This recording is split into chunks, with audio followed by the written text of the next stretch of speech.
Subtle results, still you, but with fewer lines. Botox Cosmetic, out of botulinum toxin A, is a prescription medicine used to temporarily make moderate to severe frown lines, crow's feet, and forehead lines look better in adults. Effects of Botox Cosmetic may spread hours to weeks after injection, causing serious symptoms. Alert your doctor right away as difficulty swallowing, speaking, breathing, eye problems, or muscle weakness may be a sign of a life-threatening condition. Patients with these conditions before injection are at highest risk. Don't receive Botox Cosmetic if you have a skin infection. Side effects may include allergic reactions, injection site pain, headache, eyebrow and eyelid drooping, and eyelid swelling. Allergic reactions can include rash, welts, asthma symptoms, and dizziness. Tell your doctor about medical history, muscle or nerve conditions including ALS or Lou Gehrig's disease, myasthenia gravis, or Lambert-Eaton syndrome, and medications, including botulinum toxins, as these may increase the risk of serious side effects. For full safety information, visit BotoxCosmetic.com or call 877-351-0300. See for yourself at BotoxCosmetic.com. Kroger Delivery makes it easy to do your holiday shopping in a jingle. There might be a lot on your to-do list, but thanks to Kroger Delivery, you can get everything you need delivered straight to your door at the same great prices you'd find in store. Our refrigerated trucks always ensure that your groceries arrive fresh. And right now, you can save $20 on your first order of $75 or more and get free delivery with a Boost membership. Restrictions apply. See site for details. Kroger, fresh for everyone. Hey, I'm Amanda from Trifecta Fitness. We're proud to be Clarksville's new Get Fit headquarters. Trifecta Fitness is a state-of-the-art spin and strength training studio. Our spin studio is truly one of a kind in this area, complete with 20 state-of-the-art live fitness bikes and an incredible sound system. Our strength training is done in small groups of 6 or fewer, and all of our strength and spin classes are scalable for every level of experience. Come see us in the heart of Clarksville, just behind MAPCO at the corner of Old Trenton Road and Wilma Rudolph Boulevard. Call us for more info at 931-542-6265 or download our Trifecta Fitness app for a full list of upcoming classes. In October 2019, Arlington, Texas was chosen to be the home of a new national museum, unlike any other. The National Medal of Honor Museum will be a unique home of military history. The 100,000 square foot museum will house exhibits, archives, and artifacts relating to the 3,500 U.S. troops who have been awarded the medal, the nation's highest honor for valor in combat. The museum will have 31,000 square feet of galleries dedicated to U.S. troops who have received the award. The museum CEO, former Navy SEAL and NASA astronaut Chris Cassidy, said the museum will focus on education as much as preservation. The building will have 5 areas dedicated to Medal of Honor winners from the Army, Marine Corps, Navy, Air Force, and Coast Guard. The main gallery will be located in a central plaza under a 25,000 square foot slab of steel, which will appear to be suspended in midair. It will be supported by 5 pillars. Black Rifle Coffee is a corporate sponsor of the museum, as are the Dallas Cowboys. The museum's board also includes over a dozen major corporations and 6 Medal of Honor recipients, including David Bellavia, Patrick Brady, and Britt Slabinski. Army Staff Sergeant Bellavia was awarded the medal for clearing an entire house by himself on November 10, 2004, as a squad leader in support of Operation Phantom Fury in Fallujah, Iraq. He killed 4 enemy fighters and wounded a 5th in close quarters battle. Army Major General Brady flew and coordinated the evacuation of 51 seriously wounded men during a firefight in Vietnam in January 1968. Slabinski, a Navy SEAL chief and team leader, led a rescue team of SEALs during Operation Anaconda in Afghanistan in March 2002. Slabinski and his team flew to a mountaintop ambush site to rescue Petty Officer First Class Neil Roberts, who had fallen from the back of a helicopter.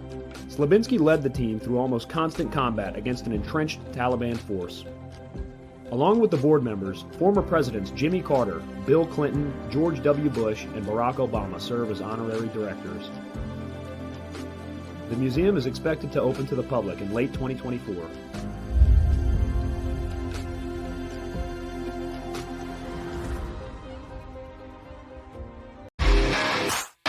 All right. Welcome back. Misfit Nation. The Misfit Nation show. We are a show founded by a veteran and hosted by 2 veterans and a military spouse. Our mission is to get people to tell their stories to the world. If you're an author, share your tips with the Misfit Nation. If you're a musician or an actor, our audience needs to know how they too can get into the business. Coaches, We love our coaches.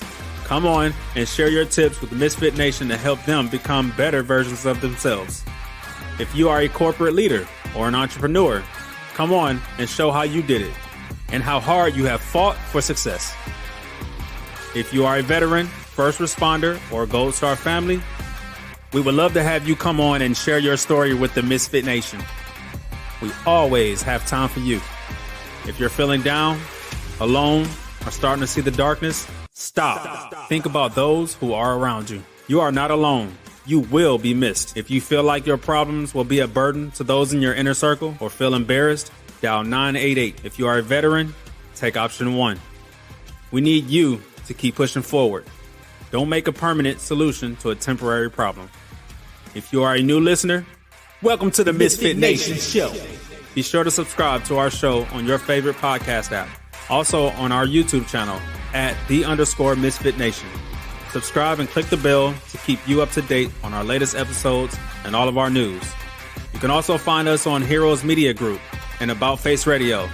Now, let's get to the show!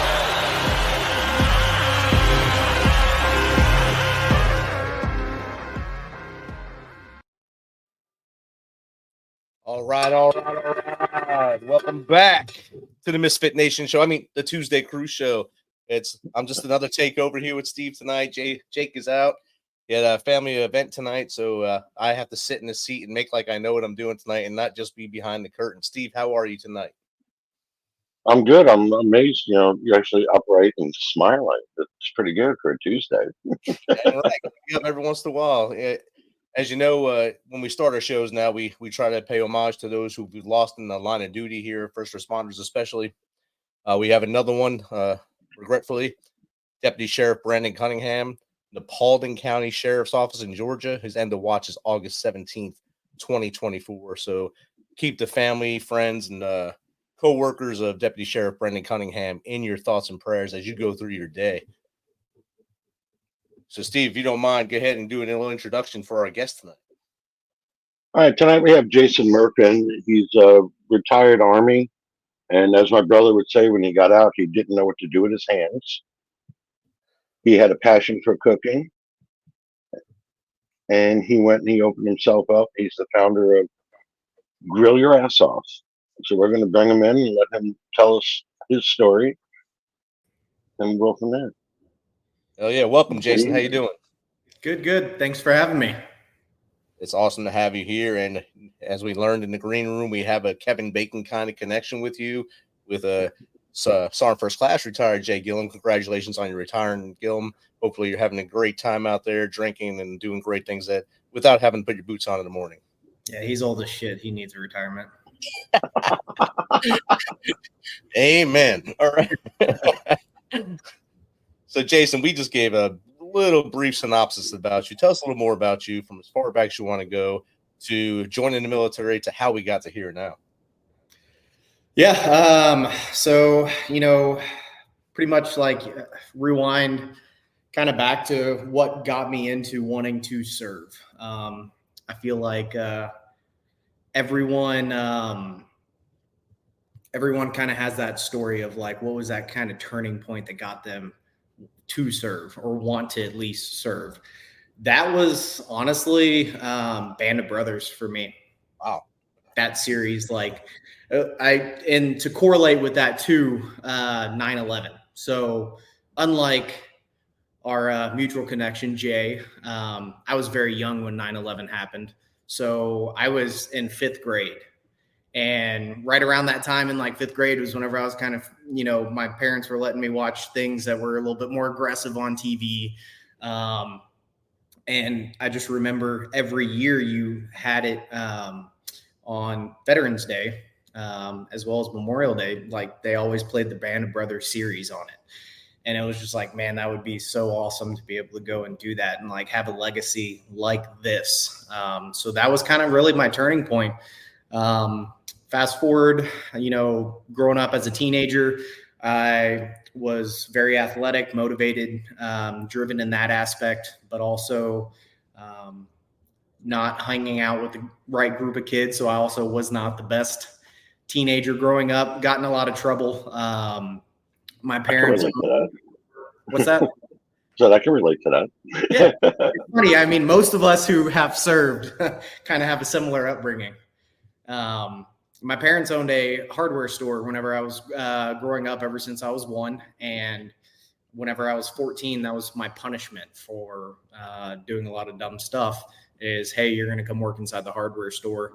Worked there until I was about 16, 17, and decided to branch off on my own. I really got into welding and 3D engineering whenever I was in high school.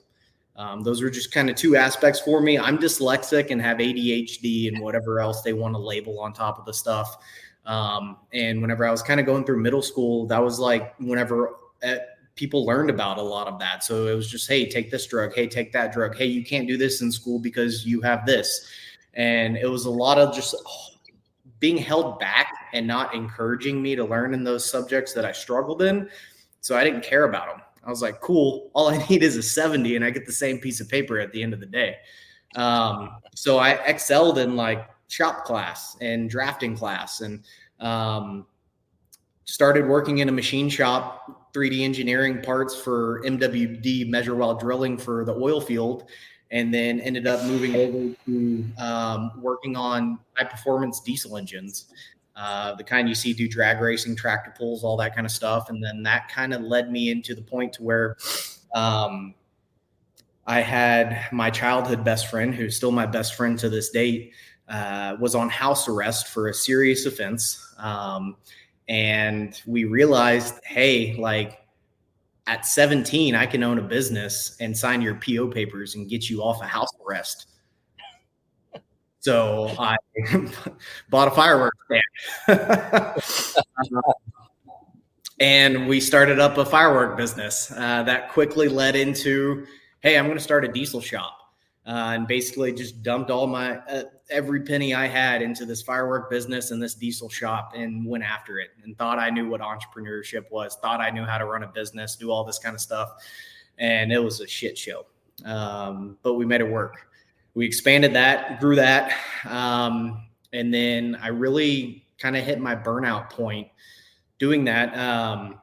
Got rejected to community college because of all the help being held back in high school. And they basically said, hey, you can't do this. You're going to have to go through all these different courses before we can even talk to you here at this community college. Like, sorry, you're not worth our time. Had a real bad turnout with that. I never wanted to go to college, but that was one of the things, my parents being entrepreneurs and never going to school, they wanted me to have an easier life than them. So that kind of backfired because I didn't do that. And yeah, so after getting rejected from college, and then in 08, 09, we had a pretty bad financial crisis, and everyone went from saying, hey, I'm going to just throw money at you to do all this crazy stuff to these trucks, to, hey guys, we're going to have to change oil and suspension to stay afloat. And I didn't get into it for, oil changes. So I kind of had a life check and said, the burning thing, I was 20 at that time. The burning thing deep down inside is I've always wanted to be in the infantry. Like, that is that, period. So I decided one day, I was like, you know what? Hey, I'm just going to go to the recruiting station by the mall that we used to go to growing up. Walked in, went to the very first desk that I saw.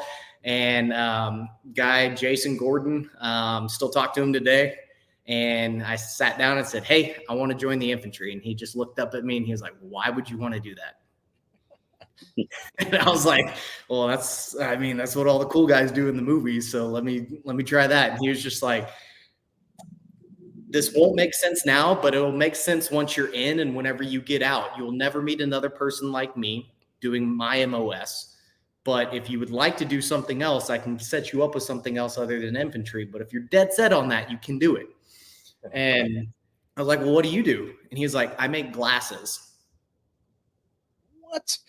And so I've yet to meet another person who served in the Army that made birth control glasses, but they are out there.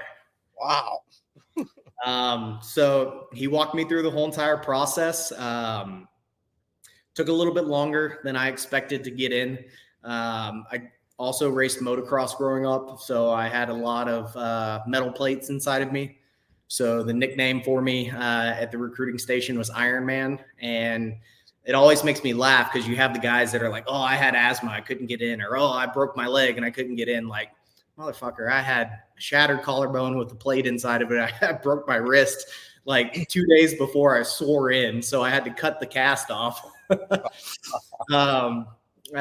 Broken legs, like you name it. And like I disclosed it all going in because I was just like, yeah, whatever, here you go. And so you can get in with all of that kind of stuff. You just have to be patient with it and really want it. So yeah, that was whenever I was 20. Back in 2010, went through, did all the paperwork, ended up joining and shipping off March 5th, 2012. And then went to basic training, Fort Benning, Georgia. Went in as 11 Bravo or 11 X-ray, and went through that. Went through AIT. Everything was great. Had an awesome group of guys that we went with, and there towards the end, they have us all in formation in the quad, and they're calling out everyone's duty station, and like everyone is going to either Campbell or Hawaii. And we both know, like, they're in rotations. Like, shit's popping off still. And we're like, fuck yeah, we're all going to go kick in some doors, shoot some fuckers in the face. I'm in 4 squad at this time. And Drill Sergeant Rutherford looks down at the clipboard once he finally gets to my name, looks up at me, looks back at the clipboard, looks back up at me, and he's like, Murph, why the fuck did you join the old guard? And I was just like, I don't know what the old guard is, Drill Sergeant. He was just like, you're going to stand there and look pretty and never fucking deploy. Ended up being a pretty true statement. But come to find out, whenever we were doing reception at 30th AG for that 2 weeks before you go to basic training, and for anyone listening who hasn't been through that, it's like 2 weeks of being able to do absolutely nothing. And if you think basic training or any other schools that you go to, that 2 week period is miserable in hell. Because you literally can't do anything but eat and stand. So during that period, they had a time to where we were in this auditorium, and they said, hey, if you're 6 foot or taller, go in this room. If you're shorter, stay in this room. I'm 5'9", so I sat there, and that was the old guard briefing. So I had no idea what the old guard was, what they did, any of that kind of stuff. I spent the rest of my time during basic and AIT trying to get out of it, trying to not go. I did a lot of push-ups. And then I ended up shipping off. At that time, I had, dissolved my diesel business, still had my firework business, kind of handed that off to my sister to take care of that. And I just wanted to focus all in on this. I'm one of those kind of people, like if I set my mind to it, we're going to fucking crush it until either we make it there. And that was that. I ended up getting to the old guard, and a lot of people don't know, once you make it to the old guard, and I'm sitting here thinking like, cool, I'm out of basic, I'm out of AIT, I'm actually in the Army now. Like I don't have to do any more schools. Like life's great. I show up there and they're like, hey, you got to go to RIP. And I was like, RIP? I thought that was just like for, going to like a Ranger battalion. Like, what is RIP? And they're like, no, it's regimental program. Yeah. And so it's like, shit. And then it's like, okay, cool. It's only 4 weeks. Oh, by the way, you started on week 0 for the first week. So it's actually 5 weeks. And it's like, come on.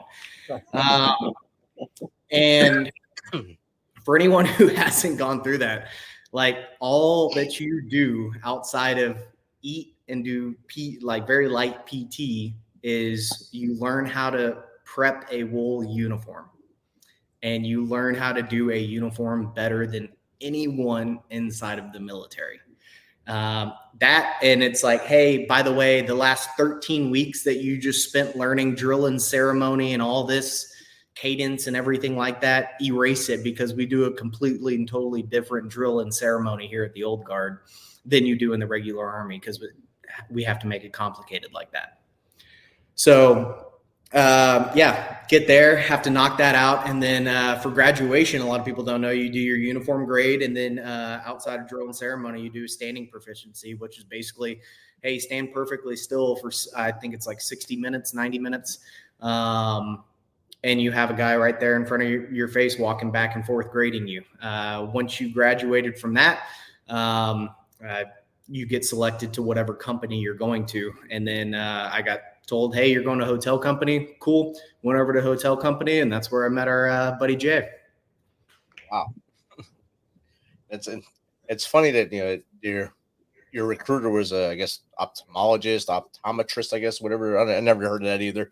And I would think that would be a shortage MOS where they can't afford to lose them to be recruiters. Right. That's that's something that I don't know. I just never seen that, and I don't think I ever will again. No, unless you still have his picture in your wallet. It's the only way you'll ever see it again. So no, it was funny because like fast forward, I get out of the military, and like he had hit me up while I was checked in with me, like super, super nice guy. He lived like 4 houses down from my sister, and I had no idea until after I got out of the military, and they were doing like a fireworks show in the neighborhood. And I look over, and I'm like, this guy looks so familiar. And I was like, oh shit, that's my recruiter. Let's see if he can make me some glasses. All right. Yeah. Thank God. You don't need those. Jay said you guys made that place look good. Oh, damn straight.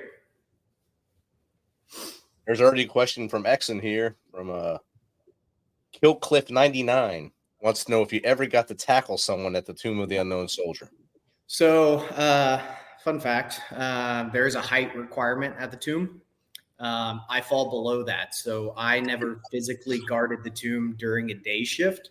And I believe Jay did this with me. We actually guarded it on a night shift because they take off. Basically, like the tomb sentinels only have like 1 day off outside of their rotation, to where like all of them are off at the same time. And it's whenever they do their Christmas party. So we will actually volunteer to go cover down for that. And then we take rotations guarding the tomb. Actually, tackle any of the disrespecting kids that go up there. So it's good.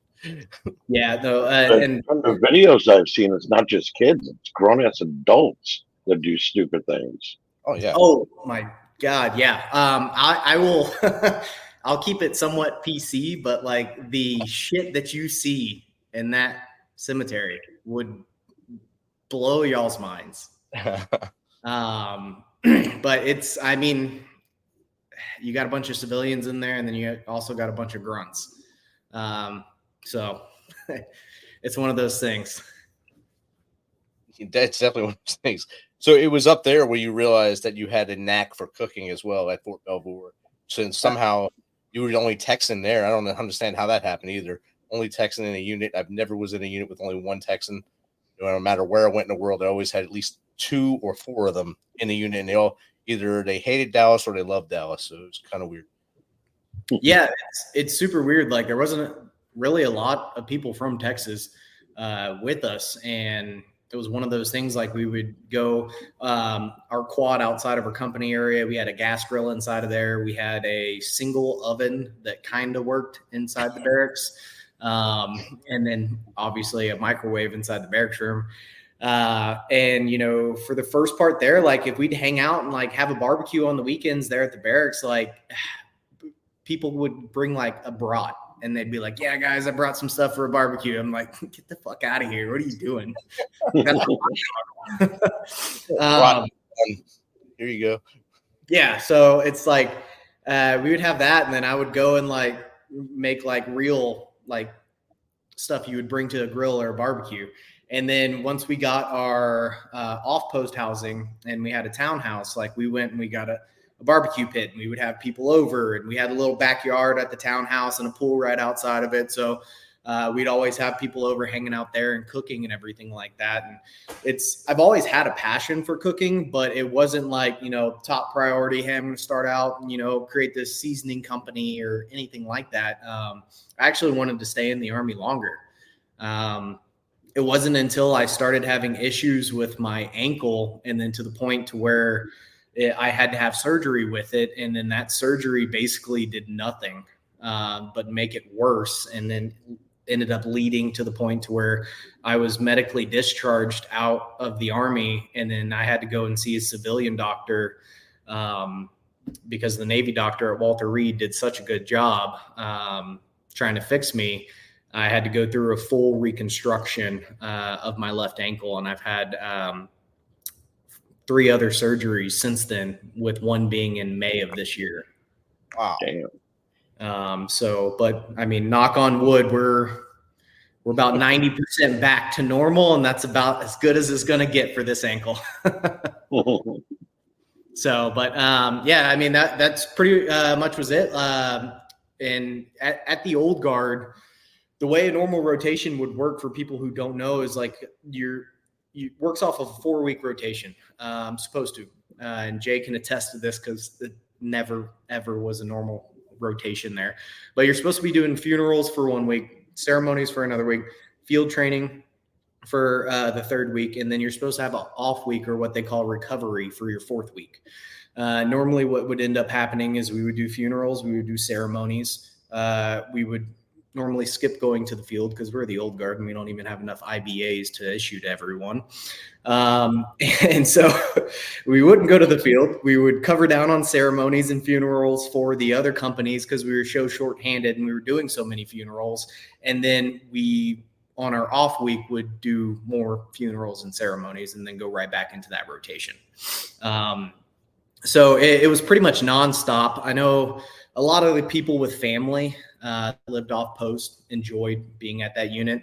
100%, Jay. Like it's so like amazing, especially I'm glad I got to be in operations right before I got out to see like how well, like we could like on paper structure everything. And then whenever it's time to go, it's just like, what the fuck, guys? But I mean, that's pretty much with everyone and everywhere. So yeah, I mean, that was our normal rotation.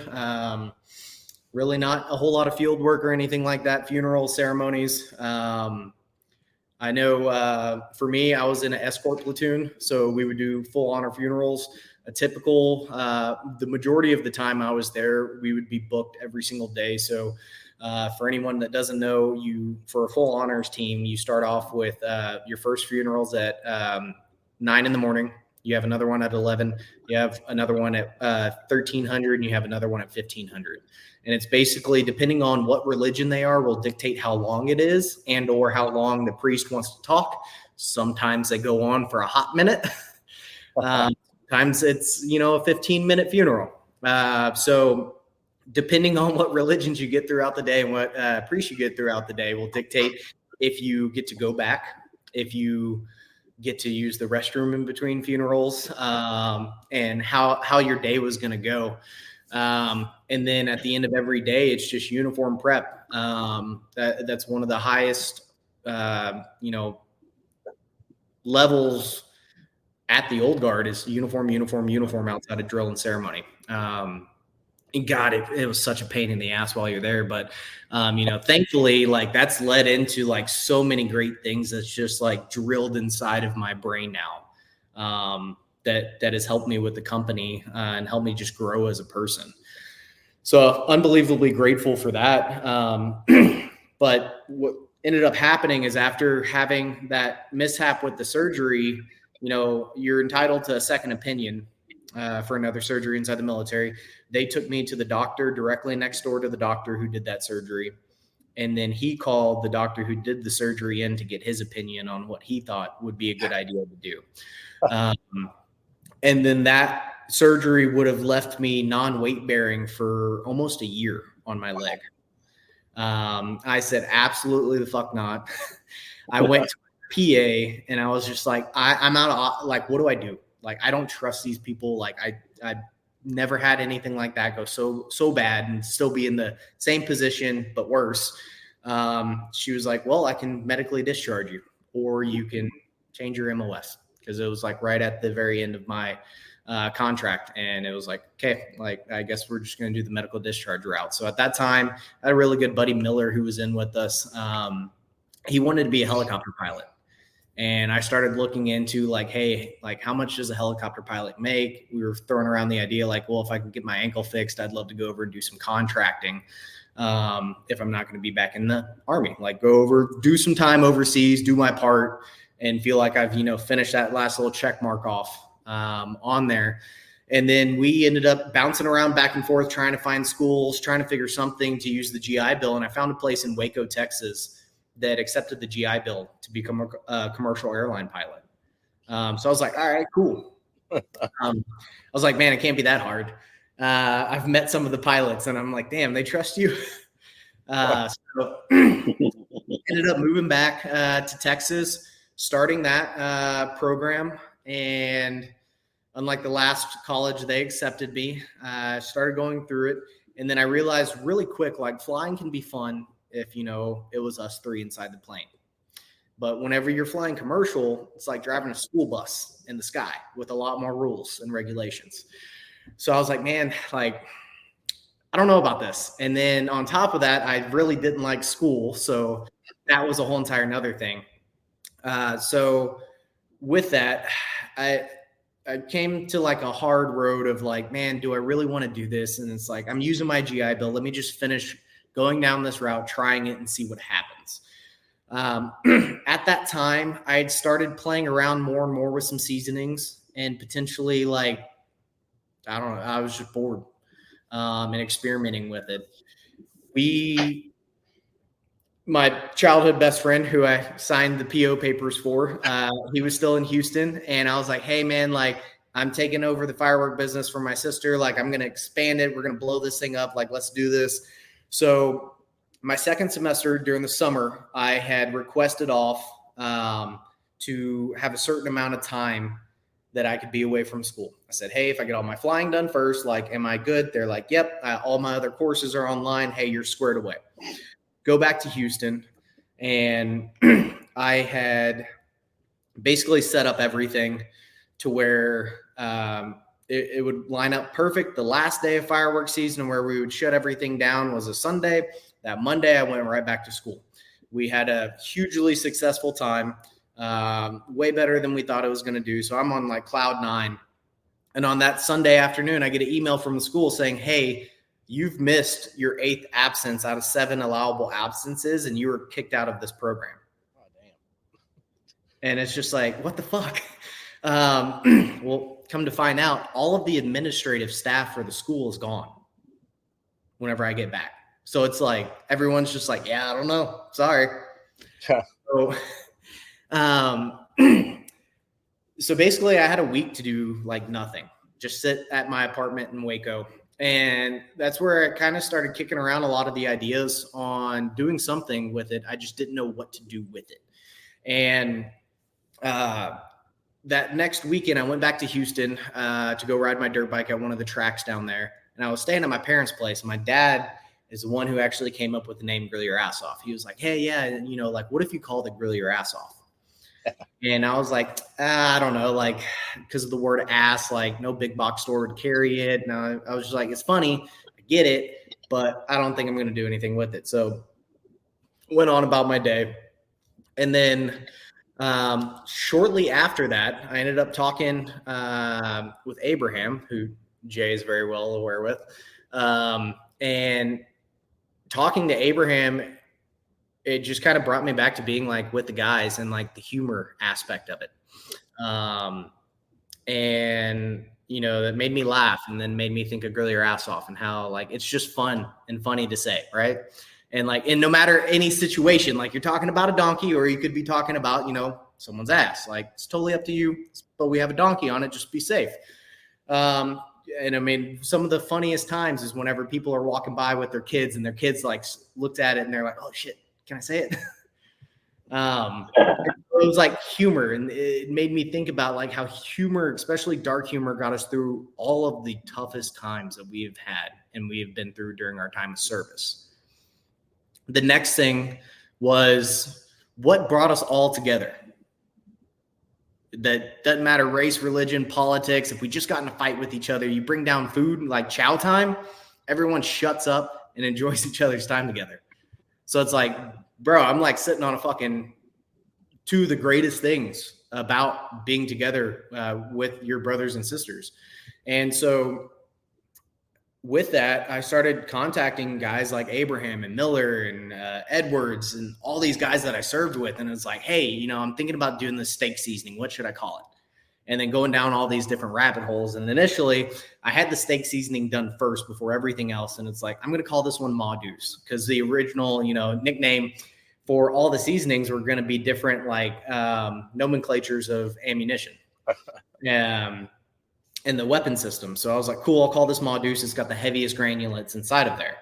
And then I was like, nah, that's kind of gay. Like everyone's fucking done something like that before. So the next one that I had was Willie Pete. And the first thing that popped in my head, I'm like, man, white chicken, like white meat, white phosphorus, Willie Pete. I was like, oh shit, I'm going to call it that. And then like Claymore. So originally I was born in Beaumont, Texas. And being in Beaumont, you're right there next to the Gulf of Mexico.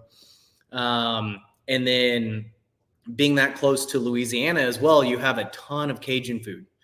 So if I was going to do a Cajun seasoning, I could not fuck that one up.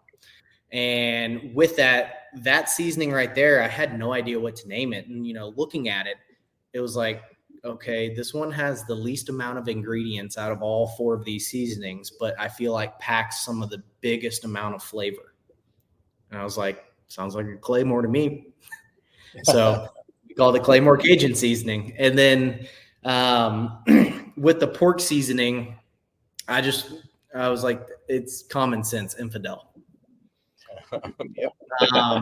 And so one of the things that I really love doing, like with the names, was like reuniting with these guys I served with, but also on the very old bottles. They used to have a certain verbiage on the bottom of it. And I talked with my guys on, hey, how do we get it to where we laugh at it and understand it, but a civilian can pick it up and think about it and like kind of put the two and two together. And one of the things I talked to Abraham about on infidel is like, how do I bridge this gap? Like, what's the definition? Because if you look up infidel, it's a fucking dictionary on what exactly it means. And so he was like, just put a term meaning American greatness. And so that term right there, ironically enough, about 2 years after that is what got me banned on Amazon. Thanks, buddy. Yeah. So that's one of the reasons why we made a small switch to the labels, and stuff, little things like that aren't on there anymore. So yeah, I mean, that was the original four. You had Ma Deuce, Willie Pete, Claymore, and Infidel. And that my goal with that was like kind of cover the categories. You got stuff for beef, you got stuff for chicken, pork, and then Cajun seasoning you can use for seafood, but as well everything else. Well, that was the next question that came through from Google. Wilma Bam wanted to know what's your favorite recipe in seasoning. That's a hard one because we've done so many. Honestly, as simple as it is, my favorite seasoning overall is still Claymore. Because you just put the shit on everything, and it's great. But one of my favorite recipes to do, and I hadn't done it in a while, and I actually just did it Sunday here at the house, is I have a infidel glazed pork chop recipe. And it gives you like almost like a Vietnamese style sweetness pork once it's finished. Not too terribly spicy or anything like that. And that one, it just like flashback because the cookbook we did about 2.5 years ago. And I was like, holy shit, I forgot how good this stuff was. So honestly, that or the taco recipe that we're going to be filming this weekend. That's a new one that I've been working on for a while. Normally, like if it's a good recipe, I've made it about 5-6 times and then tweaked it, and then forget to write stuff down. So then I have to make it one more time. I've seen the commercials for you, I think, all week ever since I posted that you were going to be on the show. All of a sudden, you're in my algorithm now. So everything on Facebook, Instagram, LinkedIn has been Jason Murff and Grill Your Ass Off, and I kept seeing the Sailor Jerry stuff. Yeah. What was your inspiration for that besides the great tasting Sailor Jerry? You know, it was hilarious because like Sailor Jerry wasn't even on like our roadmap. I hadn't even thought about it because the last time I had it, we were on a freaking party bus. We were all underage. But for whatever reason, we got a hookup on Sailor Jerry. So all of us snuck Sailor Jerry on this party bus and just downed it. So the last thing I remember is that party bus, and then all of us just like projectile vomiting by the end of the night. So yeah, it had been a few years, and then I'm actually at my parents' lake house for Easter, and James shoots me over a text message. He's like, "Hey, I just forwarded you an email. It went to the main company email. I think it's spam, but you might want to look at it." And it was Sailor Jerry. Their PR team had shot us an email. Oh wow! But since it was a different domain and the verbiage that they used, it was like one of those like, I don't know. So I just responded back on a whim and jumped on a Zoom call with them. They're like, yeah, like our whole entire like PR team and the Sailor Jerry team sat down and we love what you're doing. We've all had your products and we love them. Like, will you guys make us a barbecue sauce? And I was like, holy shit. Like, yeah, I would love to, but on one condition. And they're like, okay. I was like, you guys were founded by a veteran. I founded this company as a veteran. Let's give back with this product. So, you know, a portion of our proceeds go back to different nonprofits all throughout the year from Grill Your Ass Off. But I was like, let's do 50% back of every single bottle sold on this thing. And like, let's step it up and make a difference with this one. And the Sailor Jerry team was just like, yeah, let's do it. Let's go. They were all about it. Some of the greatest people I've worked with, not their legal department, but hey, working with spirits is a whole lot different than seasonings. Yes. I'll tell you that. So that was, but I mean, that's all good stuff to learn as, you know, we grow inside a business. So that was a real cool one. And we do a lot of work with the Independence Fund. They're based out of Charlotte, North Carolina.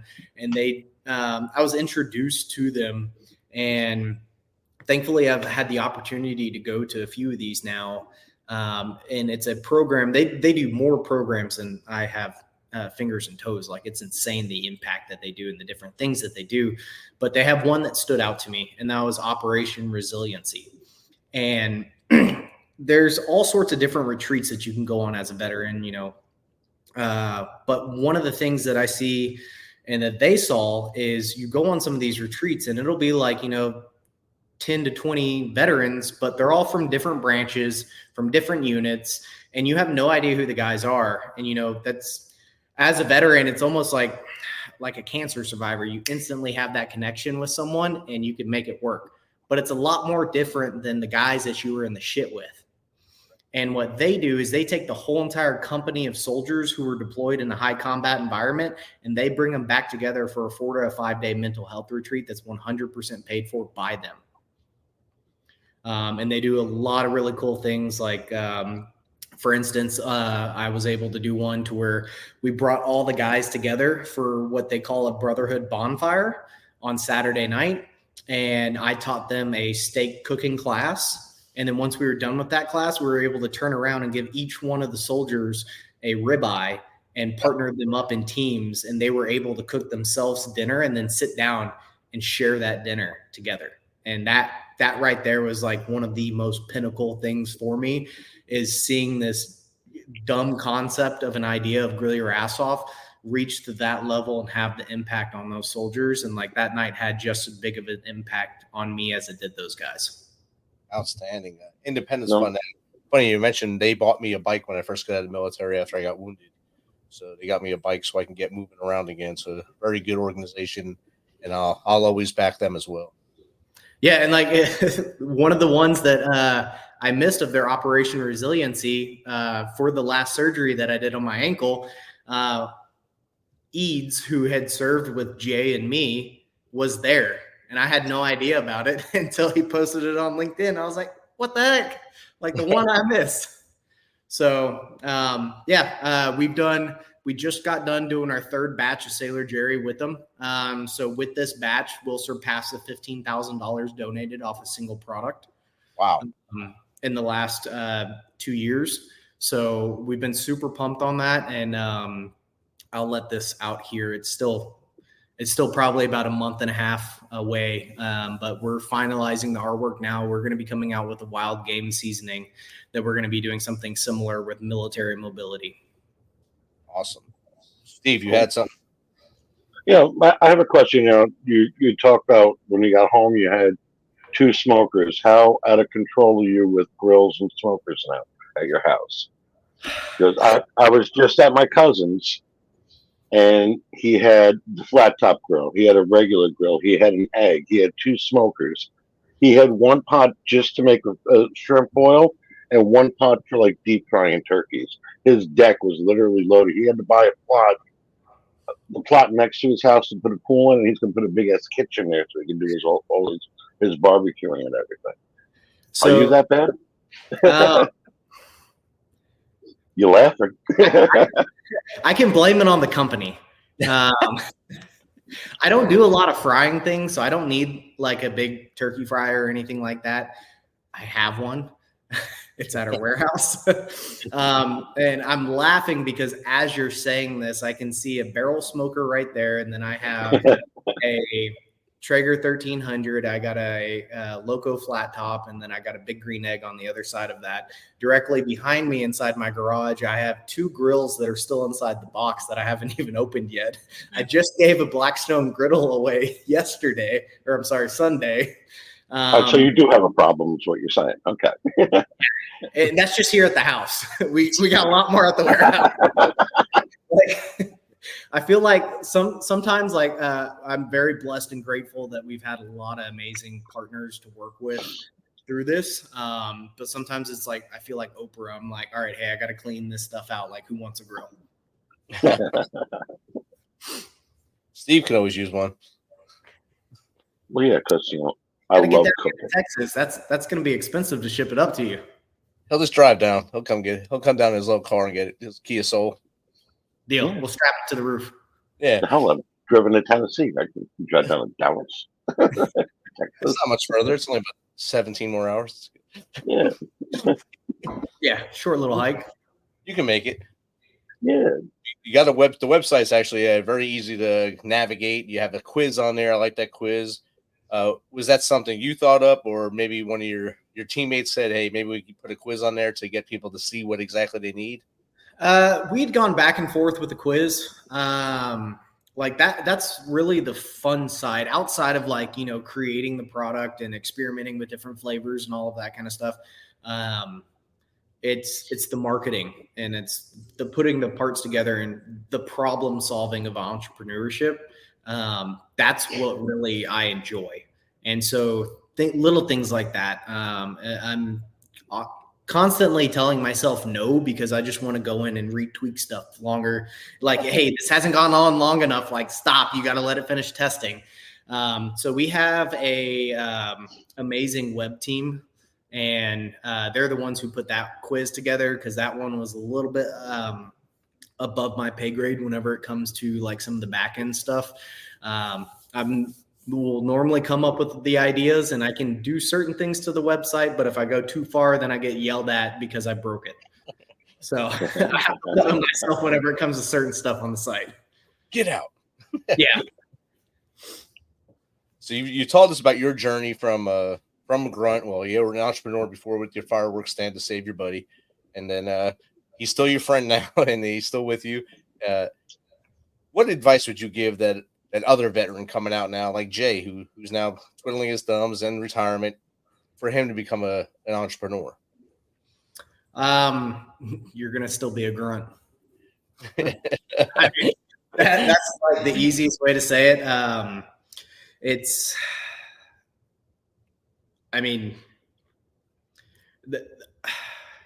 Truly, you're still a grunt. Big goals don't make a difference. Big work does. And that's one of the hardest things. People see, especially with how big social media is now, it's everyone has hashtag entrepreneur inside of their freaking bio, and they think that they're, all this and that. And it's just whenever it actually takes off, it's a consistent nonstop. and you were the final failure point. There's no chain of command or blame to pass on or anything like that. It's 100% on you. And, you know, like Jocko Willink has the extreme ownership, and that book is 100% perfect for that, because you realize like, hey, 3 guys below me on our, you know, org chart fucked up. Well, guess what? That's still my fault because I didn't train my staff the proper way. And I am a failure point for that. So one of the greatest things about military service is like, you know, whenever it gets hard, just like whenever we served, rather than hate the fact that it sucks and you're going through the suck, you realize, hey, these are just sharpening the tools that I need to face tomorrow. And I mean, entrepreneurship is honestly a wake up, great kick in the dick. And then it's peaks and lows every single day. Yep. But at the end of the day, like I've been able to build this amazing company, and it's not just me, it's my amazing team that helps me get here and what gets us to the next level. So it's building that community back, just like we had serving together. That's just taking it to a total another level. It took me a while to kind of get that figured out. But now that we have that, it's a blast. So stay motivated, keep on going. And whenever shit gets tough, just like whenever we were in, I mean, even if it gets that bad, take it meal by meal. Be like, cool, I made it to breakfast. Like all I have to do is get to lunch. Yep. That's what you would say, stacking victories. Yeah, 100%. Because I mean, a lot of people will think like, oh, hey, I saw you on Fox News on this Facebook ad. Like life must be great. Like some days it's not. Some days it is. It just depends. That's entrepreneurship for you. Yeah, I like to tell people sometimes you're the bug, sometimes you're the windshield.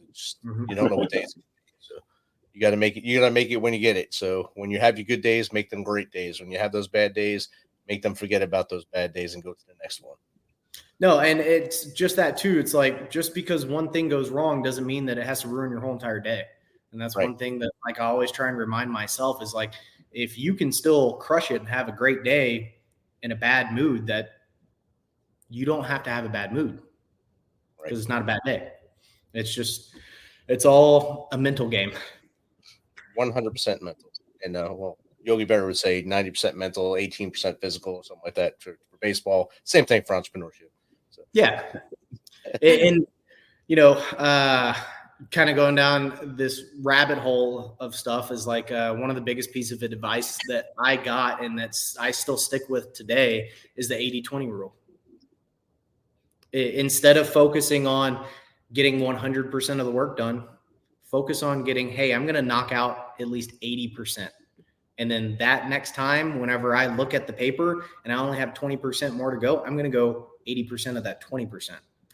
And you can knock out those goals versus like, you know, trying to go to sleep at night and your mind won't turn off because you didn't fucking hit 100% of the goal. And then you're just going to get screwed and just not even accomplish it. It's like, hey, I'm going to knock out 80% today or this week or this month for like bigger projects. Like we literally just started working on Black Friday and Cyber Monday today. It's like, we set our goal for September 15th. That's our 80% goal. Yep. So, I mean, and the bigger and bigger we get, the further and further and further out we have to go with all this kind of stuff because there's so many different levels to it, especially now branching out into different retail locations and making sure that they're set up and good to go. And literally now until really January, like we have an event, and a lot of times 3 to 4 events happening every single weekend outside of just the normal Monday through Friday work job. And some of them are huge trade shows. So it's like, I'll be in College Station doing an event this weekend. James will be in Las Vegas doing an event this weekend. The girls have this week off because they're going to be doing other events the following weekend. So yeah, it's just nonstop, but I mean, that's what's fun. It keeps you going. So as long as everything's going well, we applaud you and you keep pushing forward. And if someone else wants you to have you on their show or just talk to you about the product, how do they get in contact with you? Easiest way is just hit me up. You can either do it at Grill Your Ass Off. Instagram's normally the best thing to do on there. Same thing if you want to reach out to me directly. I don't even know. It's Jason Murff _3. And that's my personal one. So either one of those, reach out. That's and then we'll IG or something? Yeah. Instagram's normally the best. But you can do Facebook if you don't have Instagram. TikTok, I don't know. I don't go on there. They'll find you. I was going to say you're not on TikTok? No, we are, but thankfully I don't run that account for the company. That's one less burden. This has been great hanging out with you tonight. I know the audience was engaged. Me and Steve learned a lot tonight. Steve's probably going to order some stuff right after we get off here so he can start grilling for his family. Looking at it. It's awesome. Keep up the good work and keep ribbing Jay as much as you can to keep him pumped up too. Oh, always. I'll never stop. Especially now that I have the correct phone number. So whoever I sent that text message right before the show went live, I'm sorry. But I'm ashamed that you haven't sent me the text back yet. So please do. Well, they're just looking at it, trying to figure out why. Why did I get this? Tuesday night church wondering why she has to make eggplant. So she's all right. All right. Y'all have a good night. Yep. Thank you, guys. Take care, Jason. Thank you. This message is from the U.S. Department of Veterans Affairs. Did you serve in the military? If so, you can obtain a free lifetime pass to more than 2,000 federal recreation sites. These sites are located across more than 400 million acres of public lands, including national parks, wildlife refuges, and forests. The lands host activities to fit any lifestyle: hiking, biking, fishing, camping, and much more. Gold Star families are also eligible for these free lifetime passes. Plus, they cover entrance fees for a driver and all passengers in a car, or up to 3 additional adults at sites that charge per person. Obtaining one is easy. Just go to the National Park Service website, nps.gov, or the National Park Service app.